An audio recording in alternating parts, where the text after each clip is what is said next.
building a baby registry, it comes at kind of a interesting time where there's a lot going on, especially with the woman who is pregnant.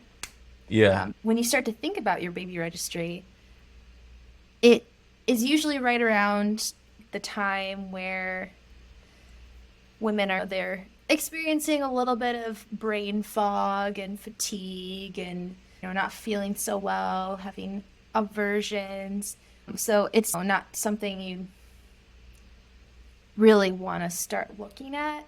Hmm. So a lot of women they just put it off, and which makes sense. It's not something you want to deal with during the first trimester, really. Hmm. But you really should try because once you hit the second trimester and you start feeling a little bit of urgency or excitement where you want to start nesting and doing that, that means your baby shower is about to be right around the corner.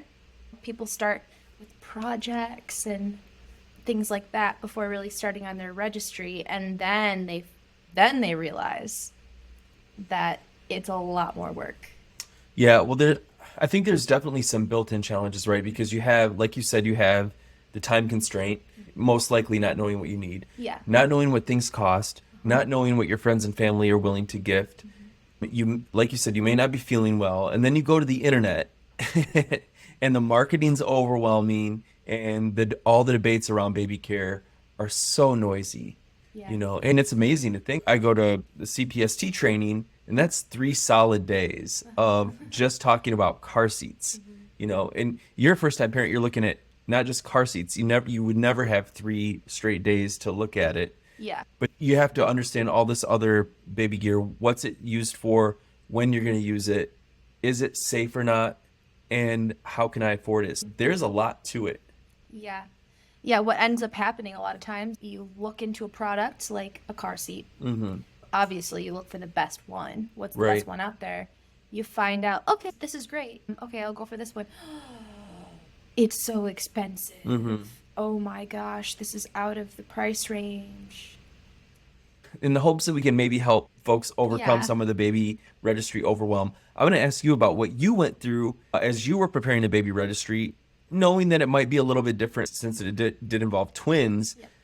Maybe there's some things that came out of that process that others will find helpful, and some tips and strategies that you can share. Yeah. Certainly, if you're having multiples, this will probably be helpful for you specifically. But yeah, I'm sure that there's things that singletons will also be able to find very helpful as well. What was the moment that you realized that planning a baby registry was going to be more challenging than you expected? The moment that I realized that things were going to be a little bit more challenging started back in the first trimester, towards the beginning of my pregnancy, actually. I found out pretty early on that I was pregnant. Pretty much as soon as you could find out, because I had a lot of symptoms and found out very early. So before I ever went to the doctor, and before we told people or anything, I just got a little antsy and I'm like, okay, I'm gonna start looking at some baby things. So I went on Pinterest, like one does, and just started looking at different nurseries. That's when I got acquainted with the beige baby, which I was a little weirded out. But I'm like, okay, this is the style that people are going for. It's maybe not mine, but okay. Hmm. And kind of picking out some things, thinking, okay, what does a baby need most? Of course, they need a crib. So I get to looking at cribs that I like. Ooh, I like this one. And put it on my board, look at it again, look at the price of it. Over $1,000 for a crib. I wasn't prepared for that. So maybe not that crib. Maybe that one won't be it. What about high chairs? I'm looking at cute high chairs. And then, wow, price shock on that too. Okay, so things are going to be like a little more expensive than I was anticipating for baby items. I thought that baby items were fairly inexpensive. I didn't know a lot about babies at the time. So then we go to our first doctor's appointment and find out we're having twins. That was a shock. So I thought, oh, there must be some discounts. There must be some things that they have available for people who are having twins. Mm-hmm. Maybe they try and make things a little bit easier for them, considering you're going to need two of a lot of things. No, that's not the case. We lived in a one-bedroom apartment at the time. So we're going to need a much bigger apartment. So I don't know where we're going to be living. That's a constraint. And then we're going to have two cribs. We're going to have two high chairs. We're going to have two of pretty much everything. How are we going to be able to afford this? It sounds like you had some ideas of what you needed for one baby, Yes. but then twins threw you for a loop. Yeah. And what were some of the biggest surprises in terms of what you actually needed? I started looking at things for twins, like cribs and high chairs, bottles, the things that I thought that a baby would need. Mm-hmm. And that's when I realized that, okay, things are a lot more expensive than I anticipated. What am I going to have to do? I'm going to have to find out what a baby needs. All the things that a baby needs. Yeah. And then I'm going to find out what the best products are of each item. Okay. And then figure out how we can afford either those items or things that are more affordable for two of them that don't compromise safety or quality. Okay. So that meant that I had to look at almost every product on the market. Literally. That's a lot. It was a lot. It was a lot. So like looking for cribs took me Yeah. weeks, if not months. Yeah. And I was so stressed out about it. That was just incredibly difficult, incredibly stressful. You trained yourself to be your own registry consultant. Like, Yes. instead of just taking some recommendations from Amazon or Babylist or friends and family, like you did a thorough deep dive and Yeah. and looked at all the products Yes. so that basically you became functionally the expert.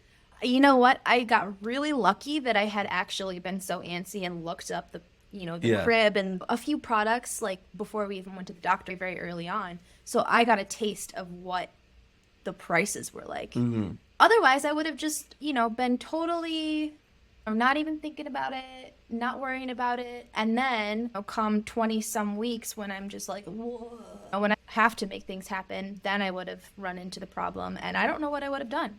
Yeah. But instead, I had the entire pregnancy until the baby shower to look up these things, from bottles to cribs to high chairs, to all the baby products, all of them.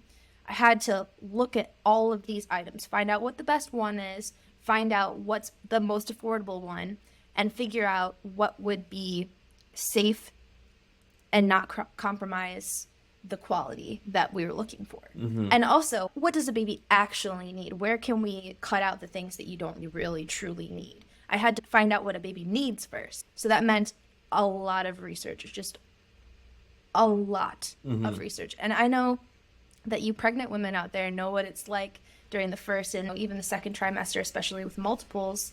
That fatigue, that brain fog hit me so hard, but I just had to power through it. Now, looking back on it, I'm so glad that that happened the way that it did. Yeah. We wouldn't be here doing this if it had to have happened like that. If we hadn't have had twins. Well, I know for my part, I never really think about this. Usually as you're coming up with these ideas for how to make things work and like these different tactics, like you're always talking to me and sometimes I have no idea. So it's a little bit frustrating. Now, obviously I was busy with a lot of other things at the time, but I think you were telling me about all these different things. So I slowly started to absorb it. And then when the time came and I was just like really fast trying to catch up. We tried to utilize everything that we could as far as strategies, because we really didn't have a lot of money to work with. Our budget was very slim. So we had to really make things work, figure out what the best way was and plan ahead. Right. That was crucial. And it really, I think that it's a good thing for everyone to do regardless, Yeah. if possible. When you're going through all this and it's starting to get stressful and you're realizing that there's some unique challenges of having twins other than just double down and studying. Who did you turn to for help or advice?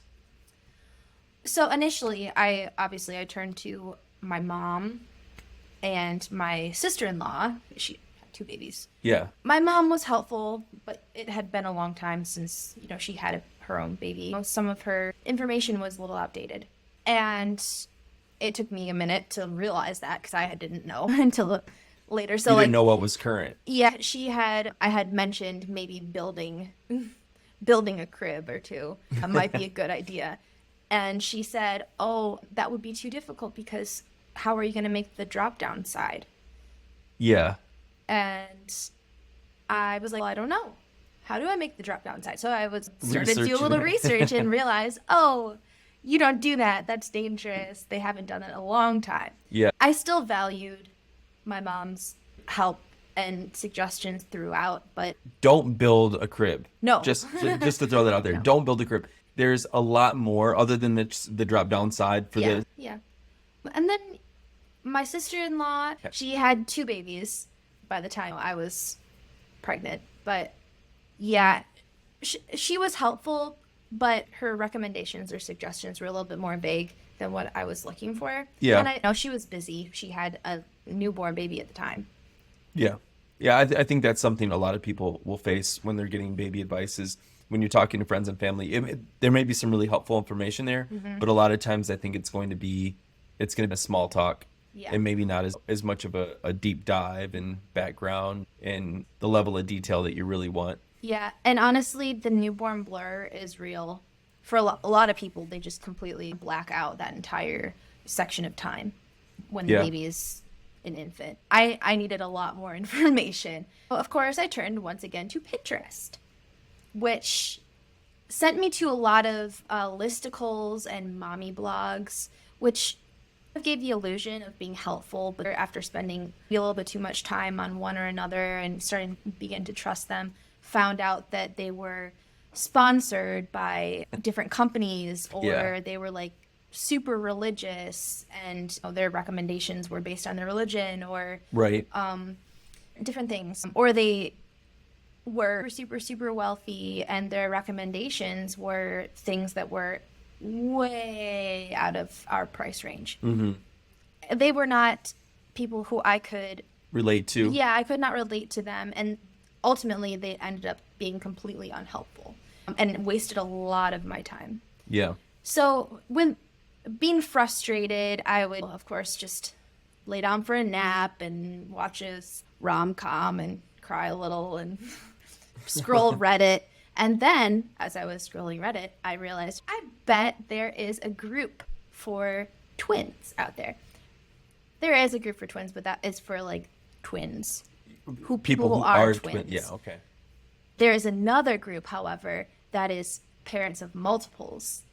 That is specifically for the parents of multiples. Twins, triplets, quadruplets, etc. Mm-hmm. That's for them. Yeah. That is where I found the most helpful things out there. The best recommendations for products, the best insight into life with twins, all ages, boy-girl twins, identical twins, all that information. Because at the time we didn't know if we were having identical or not. Parents of multiples is where I found the most information from. One other place was TikTok.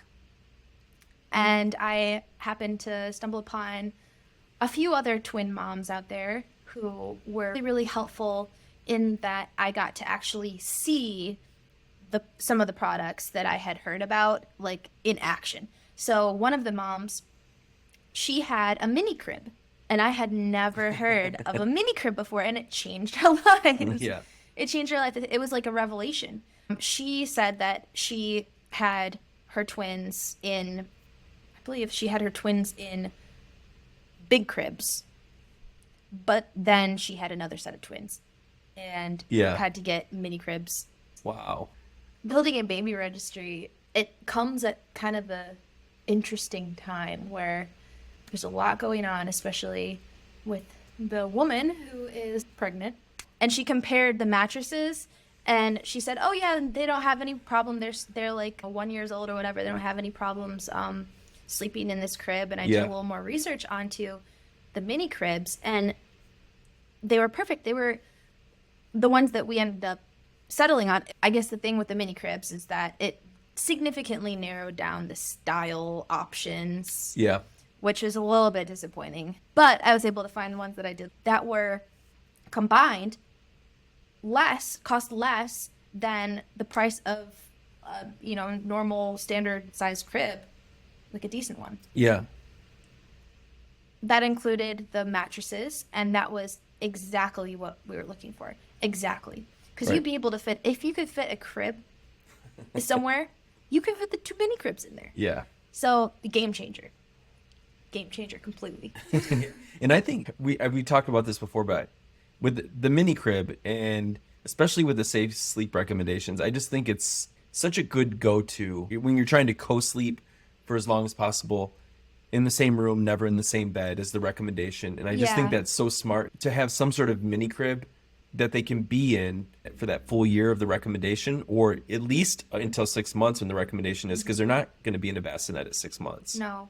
And you know what? I actually do hear a lot that people to keep their kids in their room, and they just, instead of using a bassinet, they use a pack and play in their room. A mini crib is about the same size, almost exactly, as a pack and play, except it looks a lot nicer and it's a lot more comfortable for the child. That was actually the first version of our TikTok.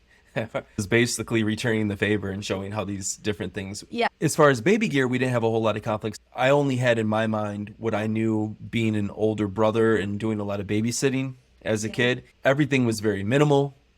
There were a lot of sort of caretakers available in the household at all times. So we didn't really need like baby gear to like compensate for that. A baby was always being held. They didn't even need a bouncer. I was going into it thinking, oh, all you need is a bottle and a crib. You didn't even think that we needed as much as what we did. No, I was trying to constantly find products that combined more than one thing that we needed, which I was able to find a lot of. But one thing that I think I seriously underestimated was toys, oddly enough. I didn't think that a baby would need a toy until they were like 2 years old. And I still don't think that they really should be put on a registry necessarily. Yeah. But like things like teethers, or things like the black and white books, the crinkle paper, that kind of thing. Those kinds of things are very important for development Yeah. for babies. Why don't you think toys should go on a baby registry? Just so I understand. You need the things that are on your registry. These are necessities that you absolutely need. And you're essentially asking your friends and family for help purchasing those things. And you don't need toys. You do, but not in the same way that you need a high chair or bibs or burp rags or a crib or things like that. If they're going to purchase something on your baby registry, you'd much rather have them purchase a bouncer than, say, a bunch of Montessori toys. I think the same thing, but I have a little bit different point of view as to why. This comes from our experience.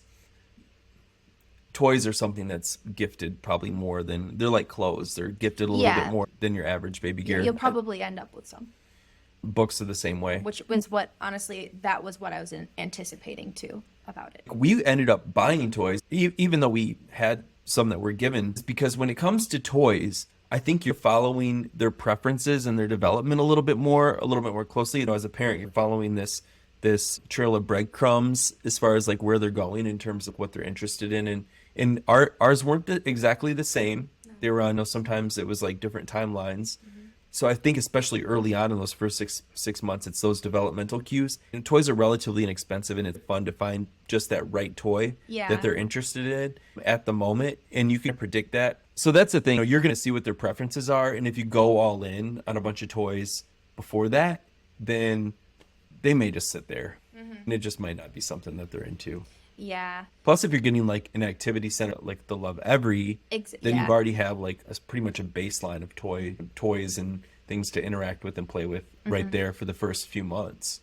I do think though that something like the Love Every subscription toy kit for the first year is a good idea to put on your registry, because then you're not overwhelmed with toys. Well, and we talk about too, one of the best things about the Love Every is not just the the kit, not just the toys, but it's teaching you how to play with your baby according to where they are at in their development. Yeah, there also is a book, I want to say it's a Baby Einstein book that is similar to that, and it gives you different activities that you can do with your baby for each month.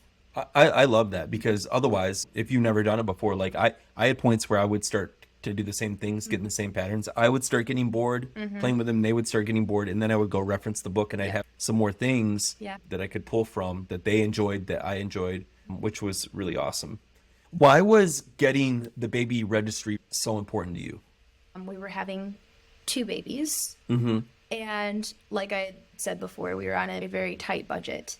And I, didn't know where we were living. But also, a big thing is I knew who was going to be attending our baby shower. We were just going to be having one baby shower, but I knew who was going to be attending it. And we had just gotten married, so I kind of knew the possibilities of people wouldn't necessarily buy something that was like $1,000. That wouldn't fly. However, we were still going to need a lot of things. So I had to make it budget friendly for all of our friends and family who are going to be helping us prepare. And then also the things that we weren't able to, get on from our baby shower, that we would also be able to afford it if we had to buy it ourselves. I know you talked about one of the big things being the travel system. Yeah, that was a big source of stress for me, was just knowing that we were going to need a stroller, 2 car seats, and 2 car seat bases. That's a lot. Or there wasn't at the time nearly as many options as there are now. There's a few more. I wouldn't say that there's like an abundance of them, but there's more options for twins than there was before. But when we were looking, it was like there's only a couple options for infant car seats to fit into a stroller.